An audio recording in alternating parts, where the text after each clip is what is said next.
હવે આગળ વાત કરીએ તો સિદ્ધપુરની। સિદ્ધપુર ખાતે ઓપરેશન સિંદૂરના સન્માનમાં સિદ્ધપુરમાં તિરંગા યાત્રા યોજાઈ। ભારત માતા કી જય નાદથી ગુંજી ઉઠ્યું સિદ્ધપુર। સિદ્ધપુર શહેરમાં કેબિનેટ મંત્રી બળવંતસિંહ રાજપૂતે તિરંગા યાત્રાને ફ્લેગ ઓફ કરાવ્યું।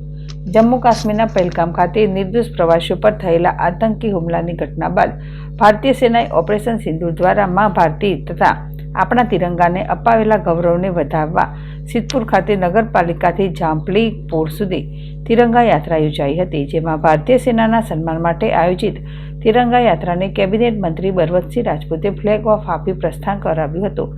કેબિનેટ મંત્રી બળવંતસિંહ રાજપૂતે જણાવ્યું કે ભારતીય સેનાએ ઓપરેશન સિંદૂર દ્વારા પાકિસ્તાનના ઘરમાં ઘૂસીને આતંકવાદીઓના ઠેકાણાનો નાશ કર્યો છે।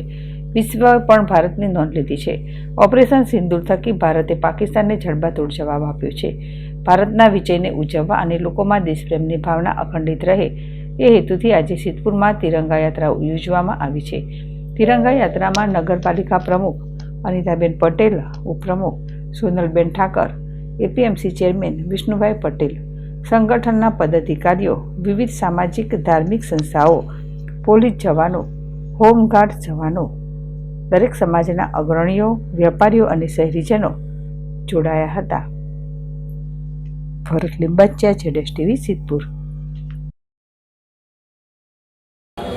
સમગ્ર ભારત જ્યારે આજે ગૌરવ અનુભવી રહ્યું છે, આપણા સૈનિકો, આપણી આર્મી માટે સમગ્ર લોક ગૌરવ માત્ર ભારતની અને જ્યારે વિશ્વ કરી રહ્યું હોય ત્યારે એમના સમર્થનમાં સમગ્ર ભારતની અંદર ગૌરવ યાત્રા, તિરંગા યાત્રા, સમગ્ર સમાજના લોકો આમાં જોડાઈને આપણા લોકોએ જે એકતાના દર્શન કરાવ્યા છે અને માત્ર આતંકવાદીઓ સામે જ આપણું યુદ્ધ હતું।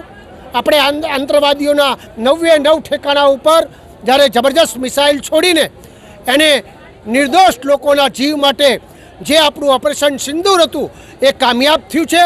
એના ભાગરૂપે આદરણીય પ્રધાનમંત્રી નરેન્દ્રભાઈ મોદીથી માંડીને ઠેઠ છેવાડાના માનવી એટલે 140 કરોડ લોક, સમગ્ર સમાજના લોક, હિન્દુ મુસ્લિમ તમામ પાર્ટીઓના લોકોએ જ્યારે આટલી એકતા બતાવી છે એ બદલ હું આભાર માનું છું અને આવનાર સમયમાં આપણે આવી જ એકતા સાથે આપણો દેશ આગળ વધે એ પ્રકારની આપ સૌને વિનંતી કરું।